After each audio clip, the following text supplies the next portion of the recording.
Welcome to super classes. मैं सकून आफ्ताब सिंह। आज हम देखने वाले हैं भारत में जो मृदा पाई जाती है वो कितने प्रकार की मृदा पाई जाती है।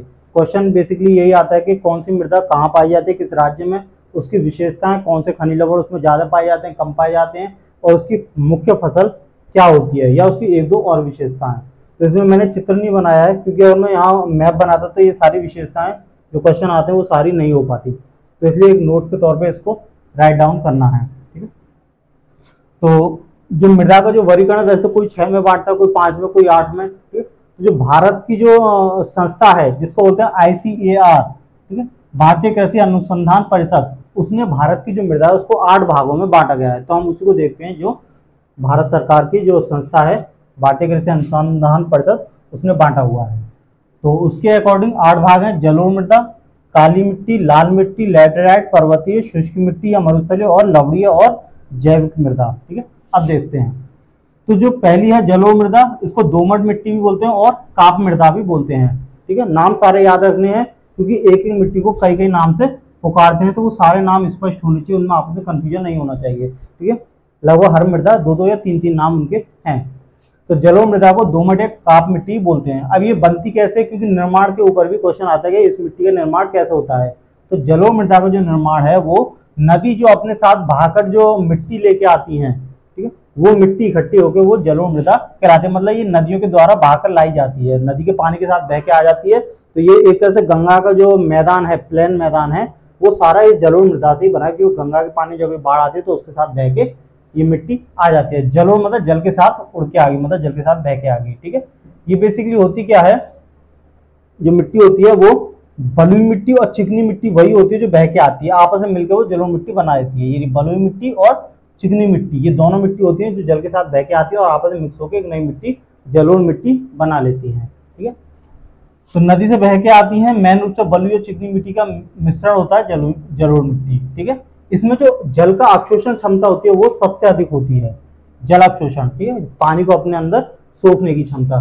भारत में सबसे ज्यादा अगर कोई मिट्टी पाई जाती है तो फर्स्ट नंबर पर, ठीक है, फर्स्ट नंबर पर जलोढ़ मिट्टी आती है, जो लगभग पूरे भारत का 40% हिस्सा घेरती है। ठीक है, तो सबसे ज्यादा भारत में फर्स्ट नंबर जलोढ़ मिट्टी आती है। अब इसमें कौन कौन से जो केमिकल होते हैं, तत्व, रासायनिक तत्व होते हैं, ज्यादा पाए जाते हैं, कम पाए जाते हैं, वो देख लेते हैं। तो इसमें नाइट्रोजन और फास्फोरस, इनकी मात्रा एरो उल्टा बना हुआ है, मतलब कम पाई जाती है नाइट्रोजन और फास्फोरस की। ठीक है, जब कम पाई जाती है तो इसलिए जब खेती करते हैं तो उन्हें यूरिया की जरूरत पड़ती है। यूरिया में क्या होता है, नाइट्रोजन होता है, NH2CO NH2। एक बार क्वेश्चन ये भी आया था कि यूरिया का निम्न में से कौन सा यूरिया का समीकरण है। ठीक है, हालांकि केमिस्ट्री का क्वेश्चन बन जाता है लेकिन यहाँ आया हुआ है तो यहाँ भी देख लेते हैं। तो यूरिया का होता है NH2CO NH2, ये याद करना क्योंकि क्वेश्चन यहाँ से भी आ जाता है। तो नाइट्रोजन और फास्फोरस की कमी पूरी करने के लिए यूरिया डाला जाता है। बाकी पोटास और चूना, इसकी मात्रा अधिक होती है जलोढ़ मिट्टी में। इसकी जो प्रमुख फसल है वो है गेहूं, सबसे प्रमुख। बाकी और इसमें धान, आलू वगैरह भी बोए जाते हैं। अब ये जलोढ़ मृदा पाई कहाँ से कहाँ जाती है, तो जो भी नदियां हैं, नदियों के सहारे जो भी राज्य बसे हुए हैं या शहर हैं, वहाँ ये जलोढ़ मृदा पाई जाती है, क्योंकि नदियों के बाढ़ से ही ये मिट्टी बह के आती है। तो गंगा के प्लेन के पास में जितने भी राज्य हैं वो सब हैं, जैसे यूपी हो गए, बिहार हो गया, उत्तराखंड हो गया, बंगाल हो गया और हरियाणा वगैरह। ठीक है, अब जलोढ़ मृदा को दो भागों में बांटा गया है, एक बांगर और एक खादर। बांगर क्या होती है, जो जलोढ़ मृदा काफी पुरानी हो जाती है, बहुत पहले बहकर आई होती है, वो तो हो जाती है बांगर। और जो अभी हाल ही में बह के आई है मिट्टी, उसको बोलते हैं खादर। ठीक है, तो नई जलोढ़ मृदा खादर होगी और पुरानी जलोढ़ मृदा बांगर होगी। अब नेक्स्ट है दूसरे नंबर पर काली मृदा या रेंगू मृदा।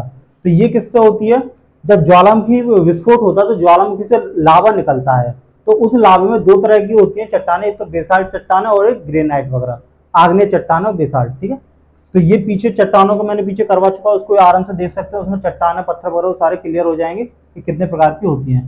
तो ज्वालामुखी उद्गार से जो बेसाल्ट चट्टानें निकलती हैं, उनके टूटने फूटने से ये काली या रेंगू मृदा होती है। कि ज्वालामुखी होती है, सब कुछ राख हो जाता है, काला काला होता है, तो उसी से इसका काला जो कलर होता है ये काली मृदा बोली जाती है। पूरे भारत में ये सेकंड नंबर पर सबसे ज्यादा होती है, दूसरे नंबर पे सबसे ज्यादा पाई जाने वाली मिट्टी होती है। इसमें लोहा, चूना, मैग्नीशियम और एल्यूमिनियम ये ज्यादा मात्रा में पाया जाता है। ठीक है, और नाइट्रोजन और फास्फोरस कम मात्रा में पाया जाता है।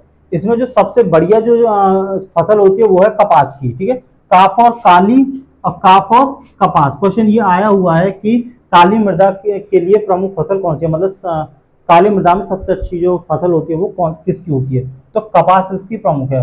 बाकी कपास के बाद में चावल भी इसकी प्रमुख में है, पर सबसे प्रमुख जो है वो कपास है, और चावल भी इसमें काफी अच्छा होता है, ठीक है। जबकि बाकी मसूर और चना वगैरह अच्छी हो जाती है, क्योंकि ये काली जो मिट्टी होती है अपने अंदर पानी को अच्छे ढंग से सोख लेती है, पानी इसमें ज्यादा टाइम तक रुकता है।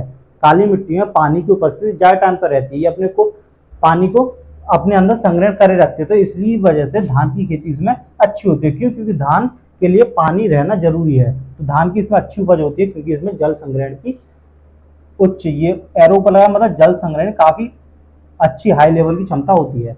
अब इसका जो रंग काला होता है वो किस लिए, क्योंकि इसमें लोहा, इसमें अभी था ना ये पीछे एल्यूमिनियम लोहा इनकी अधिकता होती है, तो लोहे की अधिकता की, लोहा अधिक होता है, लोहा की उपस्थिति होती है, तो उसकी वजह से इसका जो रंग होता है वो काला होता है। तो ये भी क्वेश्चन आता है कि काली मिट्टी का काला रंग किसकी उपस्थिति के कारण होता है, तो लोहे की उपस्थिति की वजह से काली मिट्टी का रंग काला होता है।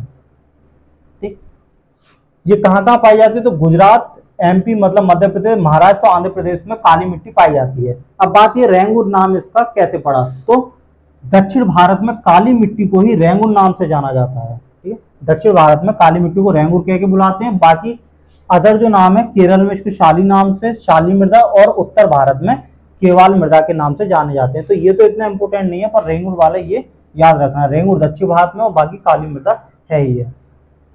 नेक्स्ट देखते हैं, थर्ड नंबर पे आती है लाल या पीली मृदा। देखेंगे पीली मृदा कैसे बनती है, ठीक है। तो पहले लाल मृदा है, वही बाद में पीली मृदा के रूप में कन्वर्ट हो जाती है। तो देखते हैं लाल मृदा क्या है। तो आग्नेय चट्टानें के पत्थर, ग्रेनाइट जो पत्थर होती है, आग्नेय चट्टानें किससे बनती है, वही ज्वालामुखी विस्फोट से बनती है। तो चट्टानों वाला पीछे क्लियर कर लेना है, तब फिर वो चीजें क्लियर हो जाएंगी। तो ज्वालामुखी के विस्फोट से जो निकलती है आग्नेय चट्टान है, उनमें जो ग्रेनाइट पत्थर होते हैं, उस ग्रेनाइट पत्थर के टूटने फूटने से ये लाल मृदा बनती है। पूरे भारत में लगभग थर्ड नंबर पे ये आती है, तीसरे नंबर पे सबसे ज्यादा पाई जाने वाली मिट्टी जो है वो लाल मृदा ही पाई जाती है। सबसे ज्यादा अगर इसका मेन राज्य वो है तमिलनाडु, ठीक है। सर्वाधिक जो पाई जाती है तमिलनाडु के ज्यादातर हिस्से में लाल मिट्टी पाई जाती है। बाकी अन्य अगर राज्य देखे जाए तो झारखंड, छत्तीसगढ़, उड़ीसा और मध्य प्रदेश में भी ये पाई जाती है।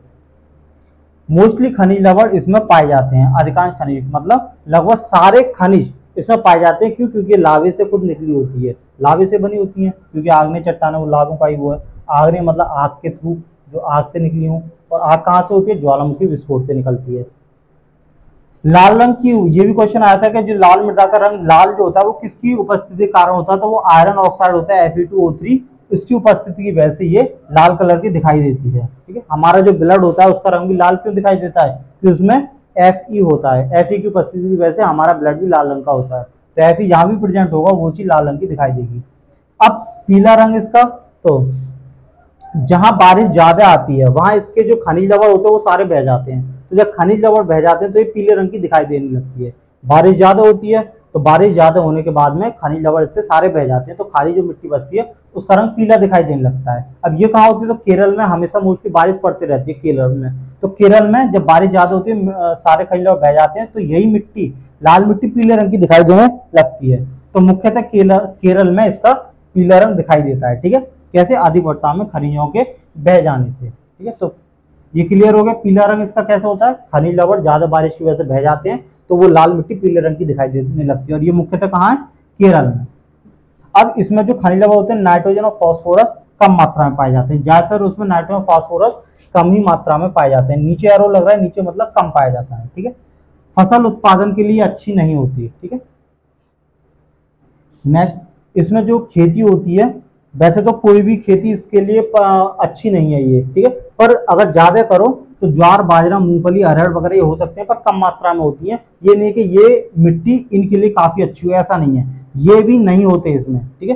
बोले ना बट कम, मतलब करने को कर लो तो ये बहुत मुश्किल से ये एक बार उग जाएंगे, पर बाकी फसलें इनमें नहीं उगती। तो वैसे तो ये अच्छी नहीं है किसी भी फसल के लिए, पर ज्यादा करो तो ये उग सकती है थोड़ी बहुत। नेक्स्ट आ जाती है लैटेराइट मृदा। तो लैटेराइट जो मृदा है वो पूरे भारत में चौथे नंबर पर सबसे ज्यादा पाई जाने वाली मिट्टी है। इसका जो रंग होता है वो भी लाल रंग का होता है, ठीक। लाल रंग का तो जाहिर सी बात है, इसमें आयरन ऑक्साइड होगा, मतलब लो ऑक्साइड या आयरन ऑक्साइड उपस्थित होगा, तो वो इसमें होता है। लो ऑक्साइड मतलब आयरन ऑक्साइड और एल्यूमिनियम ऑक्साइड इसमें अधिक मात्रा में पाए जाते हैं। एरो ऊपर की तरफ मतलब ये अधिक मात्रा में पाए जाते हैं। ठीक है, लो ऑक्साइड आए तो रंग इसका लाल होना लाजमी है। बाकी नाइट्रोजन, फास्फोरस, चूना और पोटाश ये कम है और मोस्टली में ये कम ही है। नाइट्रोजन फास्फोरस मोस्टली में कम होता है। ठीक है, तो ये एरो नीचे मतलब नाइट्रोजन फास्फोरस चूना पोटाश ये इसमें कम मात्रा में पाए जाते हैं। इसकी जो प्रमुख फसलें हैं वो है चाय और कॉफी और काजू। ठीक है, चाय, कॉफी और काजू ये इसकी प्रमुख फसलें हैं। ठीक है, और सबसे ज्यादा जो पाई जाती है ये केरल में पाई जाती है।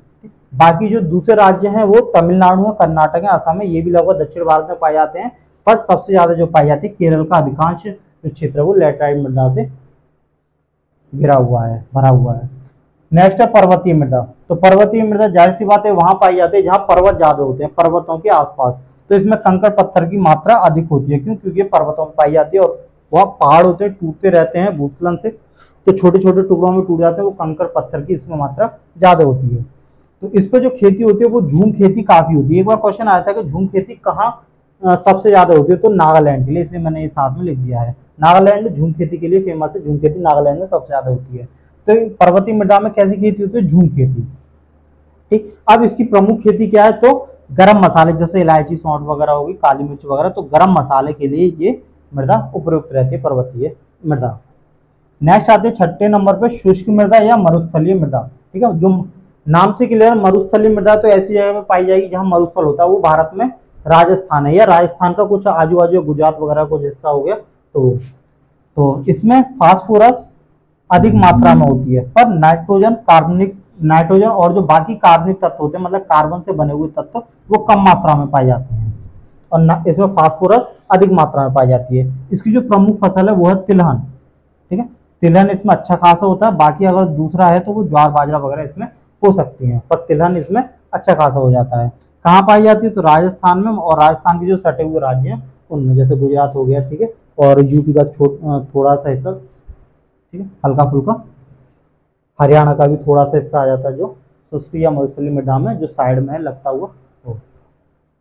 अब नेक्स्ट है लवणीय या क्षारीय मृदा।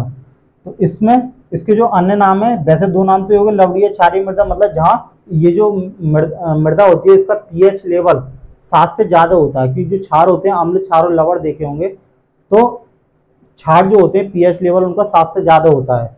तो ये क्षार होती हैं और लवणीय, क्योंकि लवणीय जल में पाई जाती है। लवणीय जल जो होता है वो ऑलरेडी क्षारीय होता है। इनके जो बाकी नाम है वो रेर है, ऊसर है और कल्लर है। ठीक है, बोलते हैं ना कल्लड़ जमीन है काफी, तो कल्लड़ नाम इसी का है। ऊसर जमीन मतलब जिसमें कुछ ना हो, ठीक है, क्षारीय वैसे। तो बाकी रेर, ऊसर, ये इतना हालांकि पूछा नहीं जाता। ठीक है, यही दो नाम मैंने, लवणीय और क्षारीय, ठीक, कल्लर वगैरह इसको बोल देते हैं। प्रकृति इसकी क्षारीय होती है ना, अम्लीय, क्षारीय, लवणीय, तो इसकी प्रकृति क्षारीय होती है, वो नाम से भी इसका क्लियर हो रहा है। ऐसा क्यों होता है? कि उसमें जल निकासी, नो जल निकासी मतलब इसमें जल की निकासी इसमें नहीं होती, क्योंकि जो लवणीय जल होता है वो कहीं एक जगह पानी इकट्ठा रहे और निकलने का कोई रास्ता ना हो, तो वो क्षारीय मृदा, वहां क्षारीय मृदा की उपस्थिति होगी। क्योंकि जल वगैरह निकल नहीं पाता, जो खनिज लवण होते हैं वहीं जमा रह जाते हैं, वो क्षारीय प्रकृति उसकी बना देते हैं। पाया इसमें जो होता है खनिज लवण, सोडियम, कैल्शियम और मैग्नीशियम इसमें काफी मात्रा में पाए जाते हैं। क्यों? जल निकासी हो नहीं पाती, वो चीज पानी उड़ जाता है और वो जो खनिज लवण होते हैं वहीं जमीन पे मृदा में मिल जाते हैं, तो वो मृदा क्षारीय मृदा बन जाती है। तो सोडियम, कैल्शियम, मैग्नीशियम इसमें अधिक होते हैं। नाइट्रोजन की मात्रा कम होती है इसमें। ठीक, अब ये कहाँ कहाँ पाई जाती है? तो पंजाब, हरियाणा और जो केरल का तटीय क्षेत्र है, केरल तो वैसे भी ऊपर थी, ठीक है ना, पर केरल का जो तटीय क्षेत्र मतलब सारे केरल का, वहां भी ये कुछ मात्रा में पाई जाती है। वैसे मूल रूप से पंजाब और हरियाणा में है। इसके लिए जो सबसे जो बेस्ट जो फसल है वो नारियल की खेती इसमें सही होती है, क्षारीय या लवणीय जल में। समुद्र का पानी भी लवणीय होता है, तो देखते हैं समुद्र के किनारे बीचों पे कहीं कहीं नारियल के पेड़ उगे रहते हैं। क्यों? क्योंकि नारियल जो है वो समुद्र के किनारे, समुद्र ऑलरेडी वो लवणीय क्षारीय पानी होता है समुद्र का, खट्टा खट्टा होता है, नमक मिला हुआ।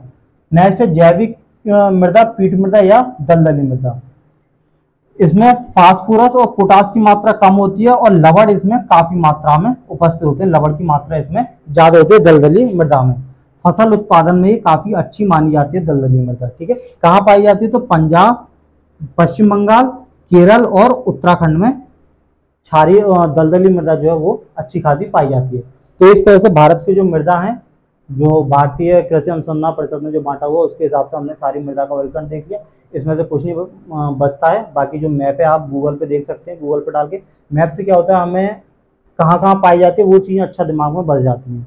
तो वो चीज़ें मैंने यहाँ वैसे ही लिख दी हैं, बाकी आप गूगल से कोई फोटो लेके उसमें मैप का देख सकते हैं। और बाकी मैंने पूरी जो भूगोल है वो वीडियो नंबर 1 से करवाई हुई है, तो आप वो प्लेलिस्ट में जाके देख सकते हैं। और हिस्ट्री जो है 46 लेक्चर है जिसमें मैंने पूरी हिस्ट्री कंप्लीट कराई हुई है, तो वही प्लेलिस्ट में उसका फोल्डर बना हुआ है, वहाँ से आप हिस्ट्री के शॉर्ट नोट इसी तरह से नोट डाउन कर सकते हैं। धन्यवाद।